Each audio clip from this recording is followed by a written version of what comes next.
નમસ્કાર બાળકો, વિડિયો લેક્ચરમાં તમારા બધાનું સ્વાગત છે.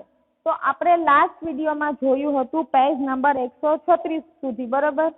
તો આજે આપણે પેજ નંબર 137 ઉપર જોશું અંદાજ લગાવો, ચિત્ર બનાવો અને માપો. તો હવે બધા ચોપડી હાથમાં લઈ લેશે. તો જુઓ શું કીધું છે, આ વસ્તુઓના ચિત્રો બનાવવા માટે તેમની લંબાઈ વિશે અંદાજ લગાવો. તો આપણે કંઈક ચિત્ર બનાવવાનું કીધું છે. તમારા મિત્રને પણ તે ચિત્ર બનાવવા કહો. ચિત્ર બનાવ્યા પછી ફૂટપટ્ટીનો ઉપયોગ કરીને તે ચિત્રની લંબાઈ માપો. કોનું ચિત્રનું અનુમાન વધારે ચોક્કસ હતું? તો જુઓ, લંબાઈનો અંદાજ લગાવો અને દોરો. પછી તમારા બનાવેલા ચિત્રનું માપ ને તમારા મિત્રએ બનાવેલા ચિત્રનું માપ. તો જો તમને આવી રીતના 3 ખાના આપેલા છે, તો પહેલામાં જુઓ, તમને લંબાઈનો અંદાજ લગાવો અને દોરો. પછી તમારા બનાવેલા ચિત્રનું માપ લખવાનું અને તમારા મિત્રએ બનાવેલા ચિત્રનું માપ લખવાનું, બરાબર? તો પહેલું શું કીધું છે, જો 1 સેમી કરતા ઓછી લંબાઈ ધરાવતી કીડી. તો આપણે અંદાજે દોરવાનું છે એક કીડી, બરાબર? તો નાની એવી કીડી દોરજો પહેલા, આવી રીતના. પછી શું, આને 1 સેમી કરતા ઓછી લંબાઈ ધરાવતી કીડી દોરવાની છે, બરાબર? તો તમે તમારે અંદાજિત દોરજો અને પછી તે કીડી માપવાની છે કે કેટલી, આ ચિત્ર માપવાનું કે કેટલી લંબાઈનું થયું. તે લંબાઈ અહીંયા લખવાની છે, તમારા બનાવેલ ચિત્રનું માપ. ને તમારા ઘરમાં કોઈ ભાઈ બહેન હોય અથવા તો તમારો કોઈ મિત્ર હોય તો એને પણ તમારે દોરવાનું કહેવાનું છે. તમારા મિત્રએ બનાવેલ ચિત્રનું માપ. ના, એ અંદાજ લગાવો અને દોરો એવું કીધું છે, બરાબર? અંદાજ લગાવો અને દોરો. તો તમને આવી રીતના 3 ખાના આપેલા છે, બરાબર? હવે પહેલા શું કીધું છે, 1 સેમી કરતા ઓછી લંબાઈ ધરાવતી કીડી. 1 સેમી કરતા ઓછી, બરાબર, લંબાઈ ધરાવતી તો કીડી દોરવાની છે પહેલા તમારે. પછી જુઓ, એ દોરીને તમારે માપવાનું છે કે કેટલું આવ્યું માપ, બરાબર? ધારો કે કદાચ 1 સેમી ન પણ આવે ને 0.8 સેમી એટલે કે 8 મીમી આવે, બરાબર? તો અને પછી તમારે તમારા મિત્રનું જોવાનું છે કે તેનું કેટલું આવ્યું, બરાબર? પછી બેયની સરખામણી કરવાની છે. હવે બીજું શું કીધું છે, આશરે 7 સેમી લંબાઈની પેન્સિલ. 7 સેન્ટીમીટર લંબાઈની પેન્સિલ દોરવાની છે, બરાબર? ધારો કે જુઓ, મેં પેન્સિલ દોરી, બરાબર? આ અંદાજિત દોરી, મેં કઈ માપ્યું નથી, પણ 7 સેમી લંબાઈ એટલે અંદાજિત એટલું હશે, મને એવું લાગ્યું. પછી માપશો આપણે એને કે કેટલા સેન્ટીમીટર થશે. તો ચાલો હું સ્કેલ વડે માપી લઉં છું કે આ કેટલા સેન્ટીમીટર થશે. તો જો મને થઈ પેન્સિલ 15 સેન્ટીમીટર, બરાબર? તો પેન્સિલ મને કેટલી થઈ? 15 સેન્ટીમીટર. તો હવે તમારે પણ જોવાનું છે કે કેટલી થાય છે ને પછી આ તમારા મિત્રનું માપ લખવાનું છે, તમારા મિત્રને કેટલી થાય છે, બરાબર? તો આ રીતે તમારે આ પ્રવૃત્તિમય કરવાનું છે. તો હવે જો આપણે આગળ જોઈએ, ત્રીજું શું કીધું છે કે 11 સેમી ઊંચાઈ ધરાવતો ગ્લાસ કે જેમાં 5 સેમી સુધી પાણી ભરેલું હોય. 11 સેમી ઊંચાઈ ધરાવતો ગ્લાસ દોરવાનો છે. તો ધારો કે અહીંયા હું ગ્લાસ દોર્યો, બરાબર? અહીંયા મેં ગ્લાસ દોર્યો. અંદાજિત દોરવાનું છે, પ્રોપર માપ આપણે લેવાનું નથી, પણ આપણે એવું થવું જોઈએ કે આ લગભગ 11 સેમી થઈ જશે, બરાબર? ચાલ, આ ગ્લાસ દોર્યો અને પછી એમાં 5 સેમી સુધીનું પાણી લેવાનું છે. તો ધારો કે મેં આટલું પાણી લીધું. પછી શું કરવાનું છે, આપણે ગ્લાસની લંબાઈ માપી લેવાની છે. તો ચાલો હવે ગ્લાસની લંબાઈ હું માપું છું, કેટલી થાય છે. તો મારે ગ્લાસની લંબાઈ થાય છે 13 સેન્ટીમીટર થાય છે. મારે 13 સેમી. હવે તમારે તમારું માપ લખવાનું છે, મારું માપ લખવાનું નથી. તમને કેટલું થાય છે એ લખવાનું છે અને આ છે એ તમારા મિત્રને કેટલું થશે તે લખવાનું છે. બરાબર. આ તો હું તમને સમજાવવા માટે દોરું છું અને મારું અંદાજિત માપ દોરીને માપીને લખું છું. બરાબર. પણ તમારે તમારું કરવાનું છે. 20 સેમી પરિઘ ધરાવતી બંગડી. તો અંદાજિત તમારે બંગડી એક દોરવાની છે. પહેલા ધારો કે આ એક બંગડી દોરી. બરાબર. પછી તમારે કોઈ પણ એક બિંદુ નક્કી કરવાનું અને પછી અહીંથી આપણે અહીંયા સુધીનો દોરો રાખી અને એ દોરાનું માપ આપણે સ્કેલ વડે માપી લેવાનું. તો તમને ખ્યાલ આવી જશે કે બંગડીનો પરિઘ કેટલો છે. બરાબર. તો એ રીતે ને પછી એ જ રીતે તમારા મિત્રએ પણ દોરેલી બંગડી છે એનો પરિઘ કેટલો છે એ જોવાનું છે. અહીંથી અહીંયા સુધી દોરો મૂકો. પહેલા કોઈ પણ એક બિંદુ દોરી લેવાનું, ત્યાંથી અહીંયા સુધી એક દોરો મૂકી દઈએ. બરાબર. પછી એ દોરાને માપપટ્ટી ઉપર મૂકીને પછી માપવાનું. બરાબર. જે માપ આવે એ આ લખી લેવાનું છે અને તમારા મિત્રનું માપ એ આ સાઈડ લખી લેવાનું છે. હવે શું કીધું છે? 16 સેમી લંબાઈના વાકડિયા વાળ. હવે તમારે વાકડિયા વાળ બનાવવાનો છે. બરાબર. ધારો કે આપણે આ રીતના વાળ બનાવ્યું. હવે તમારે દોરા વડે માપી લેવાનો ને જે રીતે બંગડી માપી એમ જ અને પછી તે માપપટ્ટી ઉપર રાખી અને માપી લેવાનું છે. અને ત્યારબાદ જે તમારું માપ આવે અહીંયા લખી લેવાનું, તમારા મિત્રનું માપ આવે અહીંયા લખવાનું રહેશે. હવે શું કીધું છે જુઓ, આપણી આંખો ભ્રમિત થઈ શકે કઈ રેખા વધુ લાંબી છે, એ કે બી. દરેક રેખાને માપો અને તે કેટલા સેન્ટીમીટર લાંબી છે તે નોંધો. તમારો અંદાજ કેટલો યોગ્ય છે. હવે પહેલા તો તમે આ રીતના 4 રેખાઓ આપેલી છે. આપણે એક રેખા આવી રીતે છે. બરાબર. એક રેખા આવી રીતે છે.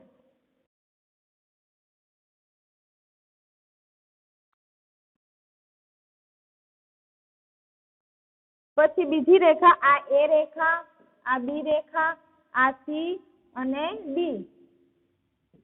બરાબર. આ રીતે 4 રેખાઓ આપેલી છે આપણે. તો અંદાજે આ કેટલી હશે પહેલા આપણે વિચારવાનું કે અંદાજે આ 4 સેમી હોઈ શકે અથવા તો 5 સેમી હોઈ શકે. તમે અહીંયા હોત તો તમે બધાના અલગ અલગ અંદાજ હોત. તો પછી એને માપપટ્ટી વડે માપી લ્યો કે કેટલી થશે. તો ચાલો હું માપું છું પહેલા. તો મને આ રેખા આવે છે અહીંથી અહીં સુધીનું તમારે ચોપડીમાં માપવાનું છે. ચોપડીમાં માપીએ તો આપણે સરખું માપ મળી જશે. બરાબર. તો ત્યાંથી અહીંયા સુધીનું માપ છે આપણે 4.6 સેન્ટીમીટર. જો ભાઈ મને તો 4.6 સેમી આવે છે તો રેખા એ છે 4.6 સેમી. ચાલો હવે તમને એવું હશે કે આ રેખા તો મોટી છે એટલે આનું કદાચ તો 5 કે 6 હોઈ શકે સેમી. બરાબર. પણ આપણે માપવાનું ક્યાંથી? અહીંથી જ માપવાનું રહે ને રેખાને. તો આ તો 2 એરો આપેલા છે. બરાબર. એ નથી માપવાના પણ આપણે રેખા અહીંથી અહીં સુધીનું માપવાનું છે. અહીંથી અહીં સુધીનું. તો માપો છે એ કેટલો આવે છે? તો મને એ પણ આવ્યું 4.6 સેન્ટીમીટર. તો આ 2 રેખા જુઓ, તમને આ મોટી લાગશે રેખા તો પણ એ મોટી નથી. પણ 2 રેખા કેવી છે? સરખી છે. પરંતુ આ એરોઝની હિસાબે તે મોટી લાગે છે. બરાબર.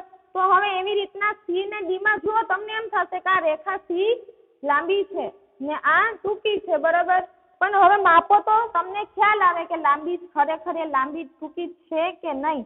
તો ચાલો આપણે માપી લઈએ. તમે અંદાજ લગાવો કે આ કેવડી લાંબી હશે ને આ કેટલી લાંબી હશે. તો તમે કહેશો કે આ કદાચ 4 સેમી હોઈ શકે અને આ કદાચ 3 સેમી હોઈ શકે. બરાબર. ટૂંકી લાગે છે ને એટલા માટે. તો તમે અહીંયા હોત તો તમે બધા મને અલગ અલગ જવાબ આપે. બરાબર ને. તો હવે આપણે માપી જોઈ લઈએ. તો માપતા એ આવે છે 3.3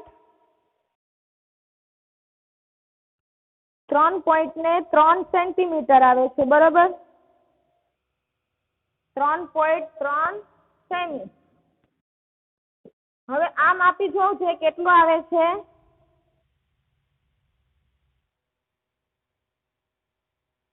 તો એ પણ આવે છે 3.3 સેમી.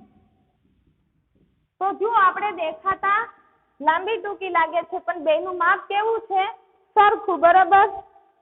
તો હવે તમે વિચાર્યું કે તમારો અંદાજ કેટલો યોગ્ય હતો. તમે આ 3 સેમી કીધું હતું, તો જો એને આસપાસ જ આવી 3 સેન્ટીમીટર. આ તમે કેટલું કીધું હતું એ તમને ખ્યાલ હશે. તમે જેટલું વિચાર્યું એટલું, તો તમારો અંદાજ કેટલો યોગ્ય છે તે તપાસવાનું છે. બરાબર તમારે. હવે આગળ જોઈએ. પેજ નંબર 138 ઉપર કોની પૂંછડી સૌથી લાંબી છે? તો જુઓ, તમને ચિત્ર આપેલા છે. ગરોળીનું ચિત્ર છે, પછી ઉંદરનું ચિત્ર આપેલું છે, બિલાડીનું ચિત્ર આપેલું છે, ગલુડિયાનું છે, પછી વાંદરાનું છે. બરાબર. તો અલગ અલગ ચિત્ર આપેલા છે અને બધાની પૂંછડી આપેલી છે. તો ઉંદરની પૂંછડી પહેલા માપી લ્યો તો કેટલી આવશે. જો કોની પૂંછડી સૌથી વધુ લાંબી છે તેનો અંદાજ લગાવો. હવે પૂંછડીઓ માપો, તમારો અંદાજ કેટલો યોગ્ય છે. પહેલા તમારે આ બધા ચિત્રમાંથી જોઈ લેવાનું કે કોની પૂંછડી સૌથી લાંબી હશે.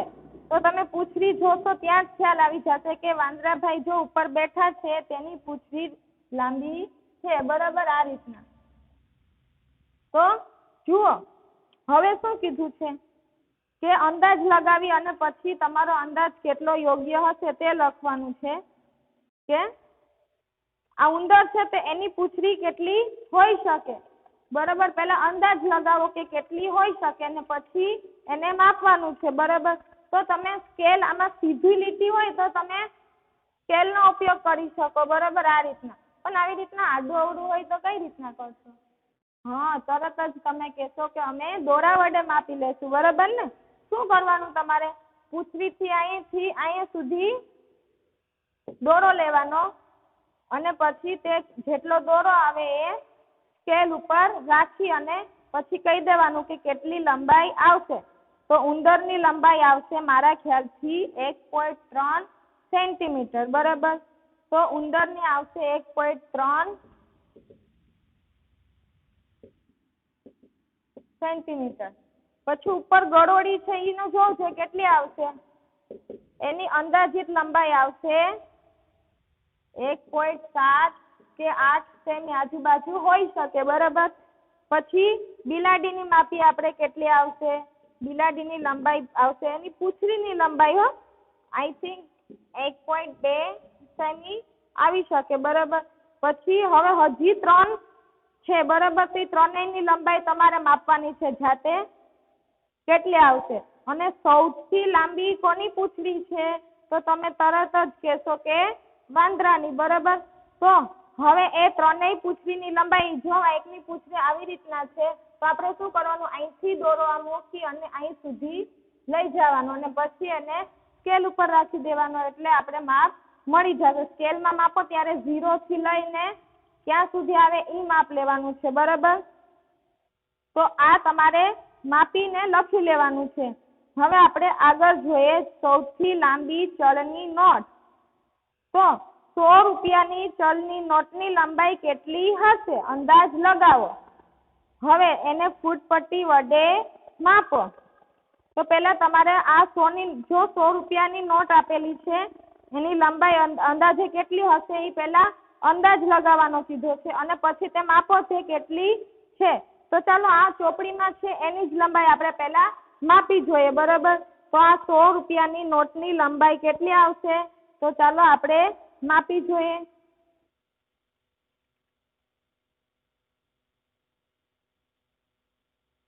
ચાર પોઈન્ટ ને કેટલા આવે છે? 4.4 સેન્ટીમીટર. બરાબર. આ 100 ની નોટની લંબાઈ કેટલી આવે છે? 4.4 સેન્ટીમીટર. એટલે 4.4 સેમી તમે લખી શકો. બરાબર. હવે ફૂટપટ્ટી વડે માપવાનું કીધું એટલે આપણે માપી, પહેલા અંદાજ લગાવવાનો અને પછી માપવાનું. હવે ઘણી બધી વસ્તુઓની લંબાઈ તથા પહોળાઈ વિશે અંદાજ લગાવો. તે માપો અને તમારા અનુમાન તથા માપ વચ્ચેનો તફાવત શોધો. તો શું કરવાનું છે? આપણું અનુમાન અને માપ વચ્ચેનો તફાવત શોધવાનો છે. તો પહેલા તો જો શું કીધું છે, તમારી ચોપડીમાં માપ આપેલા છે, એ વસ્તુ આપેલી છે, કીધું છે. પછી તમારું અનુમાન સેમીમાં લખવાનો, એ લંબાઈ અને પહોળાઈ ને તમે લીધેલું માપ લખવાનું છે, બરાબર. તો ચાલો 100 રૂપિયાની નોટ તમે સાચી નોટ હોય તો એની અંદાજિત આપણે લંબાઈ કેટલી સેમી હોઈ શકે, તો આપણું અનુમાન લગાવવાનું છે, બરાબર. કે કદાચ તમે હોય તો કે મેડમ કોઈક એમ કે 15 સેન્ટીમીટર, કોઈક એમ કે 10 સેન્ટીમીટર, એમ અલગ અલગ બધા અનુમાન લગાડે. તો ચાલો 100 ની નોટનું મારા ખ્યાલથી કદાચ 20 સેમી હોઈ શકે લંબાઈ, અને પહોળાઈ હોઈ શકે 15 સેમી અથવા તો 10 સેમી. તો પછી 10 ની નોટનું હવે અનુમાન લગાડીએ આપણે. પહેલા આ બધાનું અનુમાન લગાડી લઈએ અને પછી આપણે માપવાનું છે, જે આપણી પાસે સાચી આ વસ્તુ હોય એનું માપ લેવાનું છે. તો 10 ની નોટનો અંદાજ લગાવીએ તો કદાચ 15 સેમી લંબાઈ હોઈ શકે ને પહોળાઈ 7 સેમી હોઈ શકે, બરાબર. હવે 20 ની નોટનો અંદાજ લગાવીએ તો કદાચ 12 સેમી અને પહોળાઈ 6 સેમી, બરાબર. હવે 5 ની નોટનો અંદાજ લગાવો છે, કેટલું હોઈ શકે કે 10 અને 5. લંબાઈ લાંબુ હોય એ લંબાઈ ને પહોળું હોય તે પહોળાઈ. પછી પોસ્ટ કાર્ડ હોય એની લંબાઈ અંદાજિત મારા ખ્યાલથી 11 સેમી લંબાઈ હોઈ શકે અને પહોળાઈ હોઈ શકે 6 અથવા તો 7 સેમી આપણે લખી શકીએ. પાઠ્યપુસ્તકની લંબાઈ તો 25 સેમી હોઈ શકે અને પહોળાઈ હોઈ શકે 20 આજુબાજુ, બરાબર. તો આ લઈથી આપણે અંદાજિત માપ, અનુમાન કર્યું છે, બરાબર. ખાલી આપણે ચોક્કસ માપ આપ્યું નથી, પણ શું કીધું છે આપણે ખાલી અનુમાન કર્યું છે. તો ચાલો હવે હું અમુક નોટ લાવી છું, તો આપણે એ માપીને જોઈ લઈએ કે આપણું અનુમાન કેટલું યોગ્ય છે. તો પહેલા કઈ નોટ કીધી છે આપણે? 100 રૂપિયાની નોટ. તો જો હું 100 ની નોટ લઈ આવી છું તો પહેલા આપણે એની લંબાઈ માપશું, બરાબર. તો એની લંબાઈ આપણે માપીએ તો કેટલા સેમી આવે છે આપણે જોઈએ, આપણું અનુમાન કેટલું યોગ્ય છે. તો આ રીતે સ્કેલથી તમારે માપવાનું રહેશે. તો જો મને એની લંબાઈ આવે છે 14.1 ને 14.2 સેન્ટીમીટર, બરાબર. લંબાઈ કેટલી આવી મારે? 14.2 સેન્ટીમીટર. હવે પહોળાઈ જોઈએ, પહોળાઈ કેટલી આવે છે એ જોઈ લઈએ. તો પહોળાઈ આ રીતે માપવાની છે, પહેલા 0 થી માપ મૂકવાનું અને કેટલા સુધી આવે છે તે જોવાનું છે, બરાબર. તો પહોળાઈ આવી મને 6.5 સેન્ટીમીટર. કેટલી આવી? 6.5 સેમી. તો હવે ચાલો 10 ની નોટ પણ હું લઈ આવી છું, તો આપણે એનું માપ જોઈ લઈએ. તો જો તમે અંદાજ લગાવ્યું હતું 20 સેન્ટીમીટર લંબાઈનું, તો આવી કેટલી? 14.2 સેન્ટીમીટર. તો તફાવત કેટલો આવ્યો જો? તો તમારે તફાવત શોધવા માટે 20 - 14.2 કરવા પડે કે નહીં? અહીંયા પોઈન્ટ પછી 0 તમે મૂકી શકો, કારણ કે અહીંયા મિલીમીટર કઈ આપેલું નથી. તો અહીંયા 10, અહીંયા 9 ને અહીંયા 1, બરાબર. તો 8.5 અને 0. કેટલો તફાવત આવ્યો આમાં લંબાઈ વચ્ચેનો? 5.8 સેન્ટીમીટર, બરાબર. હવે પહોળાઈ અહીંયા 10 કીધી હતી આપણે, તો આવી કેટલી? 6.5. તો આનો પણ તમારે આ રીતે તફાવત જોવું છે કે કેટલો તફાવત તમારા અનુમાન અને સાચી લંબાઈ વચ્ચે આવ્યો. તો હવે આપણે જુઓ 10 ની નોટ માપી લઈએ કે કેટલી થાય છે લંબાઈ. તો એની પહેલા આપણે લંબાઈ જોવા જઈએ તો 13.5 સેન્ટીમીટર આવે છે મને. તો તમે પણ તમારી પાસે નોટ હોય તો એ માપી જોવાની, બરાબર. તેની લંબાઈ આવે છે 13.5 સેમી. હવે પહોળાઈ માપી લઈએ 10 ની નોટની. તેની પહોળાઈ આવશે 6 સેન્ટીમીટર. 6. જોઈ લઉં એક મિનિટ. હા, એક્ઝેક્ટ આવશે 6 સેન્ટીમીટર પહોળાઈ એવી એની 6 સેમી. કદાચ પોઈન્ટનો તફાવત હોઈ શકે. તો જો લંબાઈ આપણે 15 કીધી હતી, અનુમાન કર્યું હતું, ત્યારે આવી કેટલી? 13.5 સેન્ટીમીટર. પહોળાઈ આપણે 7 ધારી હતી ને આવી કેટલું? 6 સેન્ટીમીટર, બરાબર. જો આપણું અનુમાનની થોડીક આપણે અહીંયા થોડુંક વધારે નજીક છીએ, આપણું અનુમાન થોડું ઘણું નજીકતાને આમ નજીક છે એ રીતના. તો જો 7 ને 6 આવ્યું, બરાબર. અહીં 15 અને 13.5 આવ્યું. હવે 20 ની નોટ. તો ચાલો એક 20 ની નોટ હું લઈ આવી છું, તો આપણે એનું પણ માપી લઈએ. તો જુઓ આ 20ની નોટ છે બરાબર. તમારી પાસે પણ નોટ હશે તો તમે માપજો. તો એની લંબાઈ જોઈ લઈએ તો લંબાઈ આવે છે એની આ રીતે માપવાનું રહેશે. તમારે ઉપર સ્કેલ રાખવાની. એની 14.5 સેન્ટીમીટર આવે છે. 14.5 સેન્ટીમીટર બરાબર. 20ની નોટની લંબાઈ 14.5 સેન્ટીમીટર. તો આપણે અંદાજ કેટલો લગાવ્યો હતો? 12 સેન્ટીમીટરનો બરાબર. હવે આપણે પહોળાઈ જોઈ લઈએ કેટલી આવે છે. કે પહોળાઈ આવે છે એની પણ 6 સેન્ટીમીટર. 6.2 સેન્ટીમીટર આવે છે બરાબર. તો જો આપણે 6 ની એની પહોળાઈ 6 કીધું તો એનો પહોળાઈ આવી 6.2. તો આપણે અહીંયા અંદાજની નજીક છીએ આપણે બરાબર. હવે તમારે શું કરવાનું છે? જો હવે તમારે જાતે પણ માપતા શીખવું પડે કે નહીં, તો હવે 5ની નોટનું પોસ્ટકાર્ડનું તમારી પાસે પોસ્ટકાર્ડ પડ્યું હોય એ અથવા ગણિતનું પાઠ્યપુસ્તક આ ત્રણેય તમારે જાતે માપવાનું રહેશે અને તમારું માપ અહીંયા લખવાનું રહેશે. પછી તમે જે અંદાજ લગાવ્યો એનો તફાવત લંબાઈ અને પહોળાઈ વિશે વચ્ચે જોજો કે કેટલો આવે છે. જે રીતના આપણે તફાવત કાઢ્યો એ રીતે બરાબર. તો આ તમારે જાતે કરવાનું રહેશે. ચાલો હવે આગળ જોઈએ બજારમાં. તો જો તમારી ચોપડીમાં પેજ નંબર 138 ઉપર તમને આ રીતે વસ્તુઓ અને તેના પૈસા આપેલા છે બરાબર. તો એક કેળાની કિંમત છે ₹2.50. પર્સની કિંમત છે ₹120.50. પેનની કિંમત છે ₹6.50. ચપ્પલની કિંમત છે ₹32.99 બરાબર. દીવાસળીની પેટીની કિંમત છે 0.50. ઘડિયાળની કિંમત છે ₹567.25 બરાબર. અને સાબુની કિંમત છે ₹8.75 બરાબર. તો આ રીતે વસ્તુ અને તેની કિંમત આપેલી છે.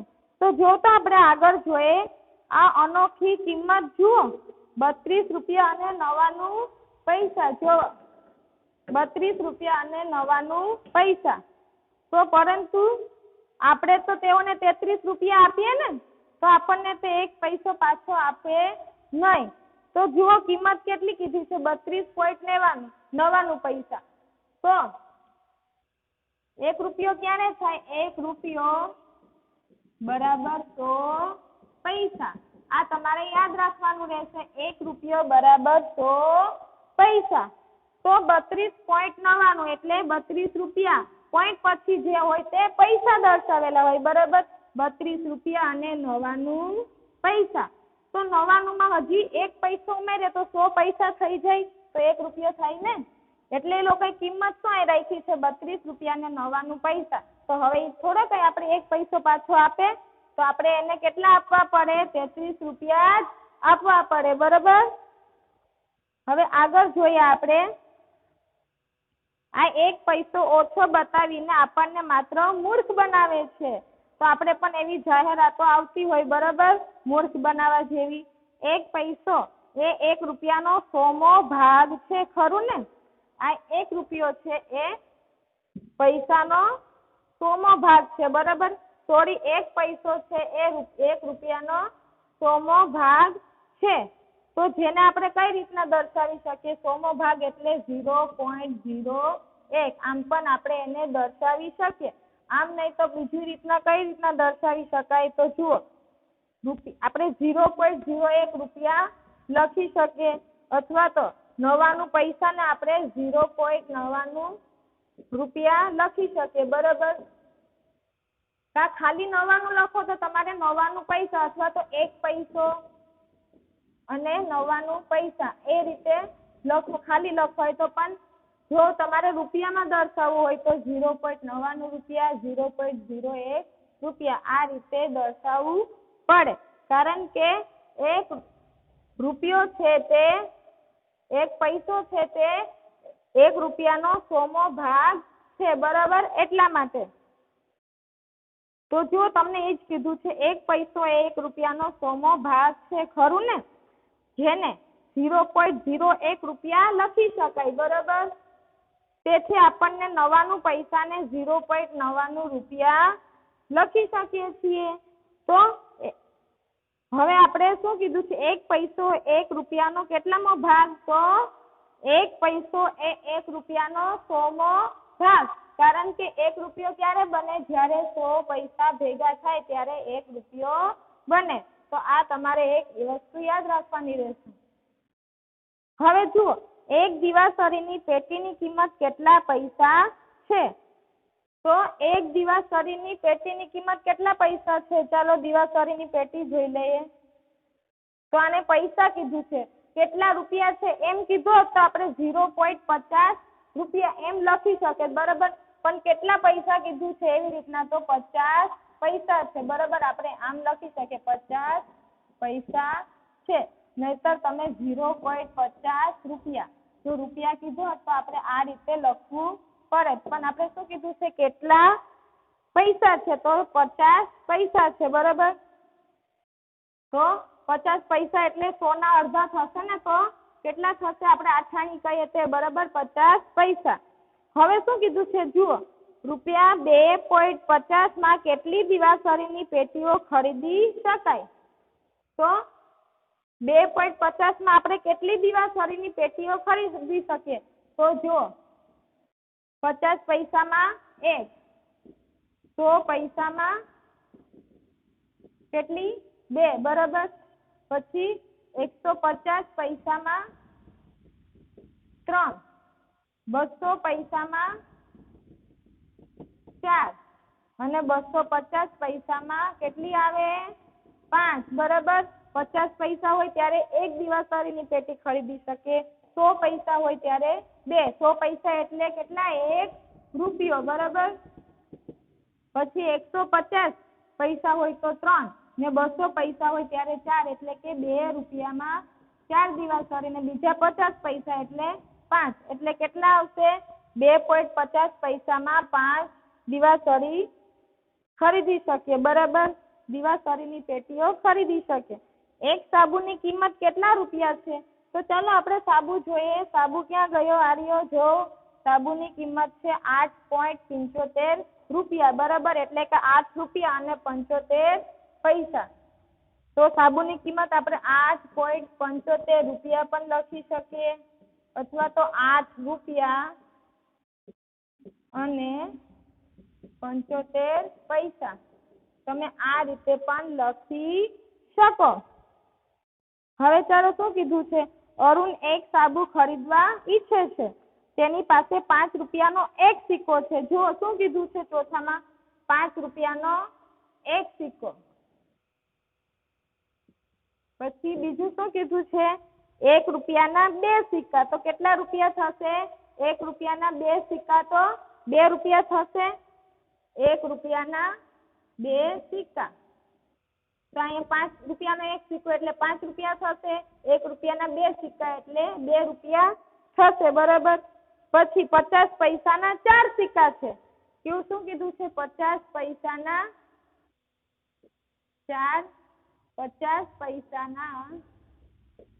4 સિક્કા. તો કેટલા રૂપિયા થાય? તો જુઓ આપણે જોયું ને, 50 પૈસાના 4 સિક્કા હોય ત્યારે 2 રૂપિયા થાય. 50 પૈસાના 2 કરીએ તો 100 પૈસા હોય એટલે 1 રૂપિયો થશે ને 4 હોય ત્યારે 2 રૂપિયા થાય, બરાબર. તો અહીંયા 2 રૂપિયા જ થશે ઈ પણ. પછી શું કીધું છે? તો તેને કેટલા પૈસા પાછા મળશે? રૂપિયામાં દર્શાવો. તો પેલા તો કેટલા રૂપિયા થાય જોઈ લઈએ. 5 ને 2, 7 ને 2, 9 રૂપિયા થશે, બરાબર. 9 રૂપિયા થયા. તો હવે એની પાસે 9 રૂપિયા છે. અરુણ પાસે સાબુ લેવા ગયો ત્યારે, બરાબર. 5 રૂપિયાનો એક સિક્કો, પછી 1 રૂપિયાના 2 સિક્કા એટલે 2 રૂપિયા. 50 પૈસાના 4 સિક્કા એટલે 2 રૂપિયા. કેટલા રૂપિયા છે એની પાસે? 9 રૂપિયા છે. હવે જો શું કીધું છે કે તેને કેટલા પૈસા પાછા મળશે? તો એને સાબુની કિંમત કેટલી છે? તો આપણે સાબુની કિંમત જોઈએ 8 રૂપિયા અને 75 પૈસા. તો 8 રૂપિયા અને 75 પૈસા છે, તેને 9 માંથી બાદ કરી નાખીએ તો ખ્યાલ આવી જશે કે કેટલા પૈસા એને પાછા મળશે. તો જુઓ, 75 પૈસામાં આપણે અહીંયા 25 પૈસા ઉમેરીએ તો 100 પૈસા થઈ જાય કે નહીં? તો 1 રૂપિયો થઈ જાય, બરાબર. તો અહીંયા 100 પૈસા થાય તો અહીં 9 રૂપિયા થઈ જાય કે નહીં? તો આપણે તમે ડાયરેક્ટ કહી શકો કે કેટલા પૈસા પાછા મળે કે સાબુની કિંમત છે 8.50 રૂપિયા સાબુના, બરાબર. હવે એની પાસે 9 રૂપિયા છે એટલે એને 8.75 પૈસા સાબુના છે. 9 રૂપિયા છે તો એ 8.75 એને 9 રૂપિયા આપી દે તો દુકાનદાર એને કેટલા પૈસા પાછા આપશે? 25 પૈસા પાછા આપશે ને. અથવા તો તમને એમ ન ફાવે તો રૂપિયાની નીચે રૂપિયા લખવાના, પૈસાની નીચે પૈસા. તો 9 રૂપિયા છે, આપણે પૈસા કઈ આપેલા નથી એટલે 0 મૂકશું, બરાબર. પોઈન્ટમાં પછી 8.75, પછી આપણે એનો બાદબાકી કરી નાખીએ. અહીંયા 0, 9 અને અહીંયા 8, બરાબર. અહીંયા 5 ને 2 ને 0 આવશે. 8 માંથી 8 જાય તો 0. અહીં 10 લીધો તો બાજુમાં શૂન્ય છે તો 9, તો અહીંયા જ્યારે શૂન્ય હોય તો એની બાજુમાંથી 10 પાછો લેવો પડે, બરાબર. એટલે અહીંયા 8 મૂક્યા આપણે તો કેટલા એવા 0.25 પૈસા. તો કેટલા પૈસા એને પાછા મળશે? 0.25 રૂપિયા કહેવાય, બરાબર. 0.25 રૂપિયા ને બોલાઈશું 25 પૈસા. પૈસામાં દર્શાવવું હોય તો 25 પૈસા, પણ 0.25 રૂપિયા એ રીતે બોલે, બરાબર. તો કેટલા રૂપિયામાં દર્શાવો તો કઈ રીતના તમે લખશો? 0.25 રૂપિયા. અને પૈસામાં દર્શાવવાનું હોય તો 25 પૈસા. આ રીતે તમે બે રીતે દર્શાવી શકો, બરાબર. તો આ તમારે ગણતરી પણ લખવાની રહેશે બુકમાં, તો તમને વધુ ખ્યાલ આવશે. પાંચમું જોઈ લઈએ. પાંચમું શું કીધું છે જુઓ. પાંચમામાં એ કેળાની કિંમત છે 2.50 રૂપિયા, બરાબર. 2 રૂપિયા અને 50 પૈસા. તો 1.5 ડઝન કેળાની કિંમત કેટલા રૂપિયા થાય? એક કેળાની કિંમત આપણે કીધી છે, એક કેળાની કિંમત 2.50 રૂપિયા, બરાબર. તો 1.5 ડઝન કેળા એટલે કેટલા કેળા થશે? કે 1 ડઝન એટલે 12 કેળા ને બીજા 1.5 એટલે અડધું થાય ને, તો અડધા ડઝન એટલે 6 કેળા થશે. તો કેટલા ટોટલ? 18 કેળા થશે. 1.5 ડઝનમાં 18 કેળા થશે. તો એક કેળાના 2.50 રૂપિયા, તો 18 કેળાના કેટલા? તો 2.50 ગુણ્યા 18 કરો એટલે તમને જવાબ મળી જશે, બરાબર. તો ચાલો પોઈન્ટના આપણે હમણાં ધ્યાનમાં લેશું નહીં. તો 18 ગુણ્યા 0 તો 0 આવશે. ડાયરેક્ટ તમે 18 થી પણ કરી શકો, અથવા તો બે રકમ છે એટલે 1 0 મૂકીને પણ કરી શકો. તમને જે રીત ફાવે એ રીતે. પણ આપણે ડાયરેક્ટ કરીએ તો આપણે જલ્દી થશે ને આપણે એ જ વસ્તુ શીખવાની છે. 18 પંચા કેટલું થશે? 90 ની શૂન વધી 9. 18 દુ 36, 36 ને 9 37, 38, 39, 40, 41, 42, 43, 44 ને 45, બરાબર. કેટલી આવી? 4500, બરાબર. હવે જુઓ આપણે પોઈન્ટના એ ધ્યાનમાં લીધો નથી, કારણ કે આપણે અહીંયા ગણતરીમાં ધ્યાનમાં ન લઈએ. પણ કેટલા પછી પોઈન્ટ છે? તો કે 1 અને 2 પછી પોઈન્ટ છે. તો 1 અને 2 પછી પોઈન્ટ મૂકી દેવાનો રહેશે, બરાબર. તો આ રીતે કેટલા આવશે? 1.5 ડઝન કેળાની કિંમત 45 રૂપિયા થશે, બરાબર. તો હવે જો એ રીતના ન ફાવે તો એક કેળાના 18 રૂપિયા, બરાબર. તો 2 કેળાના 5 રૂપિયા થાય, તો 2 ના 5 રૂપિયા. તમે ઇઝીલી ગણતરી કરી શકો. 2 કેળાના 5 રૂપિયા, બરાબર. જો 2 કેળાના, આ બીજી રીત શીખવાડું છું, 5. તો કેટલા કેળા છે? 18 કેળાના કેટલા રૂપિયા? અથવા તો 2 ના 5, તો 4 ના 10, પછી બીજા એમાં 2 નાખો, 6 ના 15, પછી 8 ના 20, પછી 10 ના 25, 10 ને પછી 2 12 ના 30, પછી 14 ના કેટલા આવશે? 35, 16 કેળાના 40 રૂપિયા અને 18 કેળાના 45 રૂપિયા. તો તમે આ રીતે પણ કરી શકો, બરાબર. આ 4 કેળાના 10, 6 ના 15, 8 કેળાના 20, એવી રીતના 18 કેળાના 45 રૂપિયા થશે, બરાબર. તો તમે આ રીતે પણ કરી શકો છો. હવે શું કીધું છે જુઓ બી, કાનન કેટલી પેન ખરીદી શકે તેની પાસે કેટલા રૂપિયા વધશે. તો જો બી માં શું કીધું છે જોવું છે, કાનન લે આ ₹60 અને 1.5 ડઝન કેળા લઈ આવ.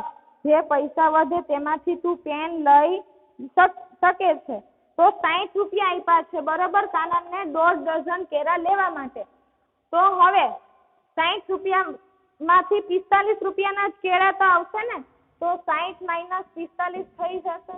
તો કેટલા વધશે અને પૈસા? ક્યાંય દસકો લઈ અને એક અંકમાંથી 5 બરોબર. તો જ્યારે અહીં 10 મૂકીએ ત્યારે બાજુની રકમમાંથી આપણે એક અંક ઓછો કરીએ છીએ બરોબર. તો અહીંયા 5 અને 5 માંથી 4 જાય તો 15 રૂપિયા વધશે 60 માંથી. તો હવે શું કીધું છે કે જે પૈસા વધે તેમાંથી તું પેન લઈ શકે છે. હવે કાનન કેટલી પેન ખરીદી શકે તેની પાસે કેટલા રૂપિયા વધશે. તો પેનની કિંમત કેટલી છે? પેનની 6.50 બરોબર. તો એટલે 6.5 રૂપિયા આપણે કહીએ તો બે પેનની કિંમત કેટલી થાય? 6 દુ ને 12 ને બીજા 50 પૈસા એટલે 1 રૂપિયો થશે. એટલે બે પેનની કિંમત કેટલી થશે? 13 રૂપિયા બરાબર. તો એક પેનના 6.50 પૈસા રૂપિયા સોરી એક પેનના 6.50 રૂપિયા. તો બે પેનના કેટલા થશે? 13 રૂપિયા થશે.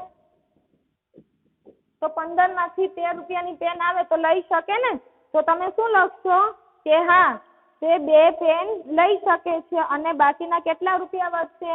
2 રૂપિયા વધશે. 2 રૂપિયા વધશે ને. જો 15 રૂપિયાની વૈધા છે ને 13 રૂપિયાની બે પેન આવશે તો 2 રૂપિયા વધશે ને કાનન પાસે. હવે આપણે જોઈએ શું કીધું છે, શું હું 13 રૂપિયામાં બે પેન ખરીદી શકું? તો છઠ્ઠું જો ખરીદી શકે ને. તો હા, કારણ કે બે પેનની કિંમત 13 રૂપિયા જ થશે. હવે છઠ્ઠું શું કીધું છે? બે પેનની કિંમત ખાલી જગ્યા રૂપિયા છે. શું તે બે પેન ખરીદી શકશે? તો કે હા 13 રૂપિયા છે બરાબર ને. હા તે બે પેન ખરીદી શકશે. તો આપણે આ વિડીયોમાં અહીંયા સુધીનું રાખીએ. પછી હવે નેક્સ્ટ વિડીયોમાં આગળનું જોઈશું બરાબર. તો તમને જે મેં આ ગણતરીને બધું કરાવ્યું છે એ તમારે બુકમાં લખવાનું રહેશે બરોબર ને. અમુક વસ્તુ જાતે માપીને કરવાની છે તે પણ તમારે કરવાનું રહેશે. તો આ છે તમારું હોમવર્ક.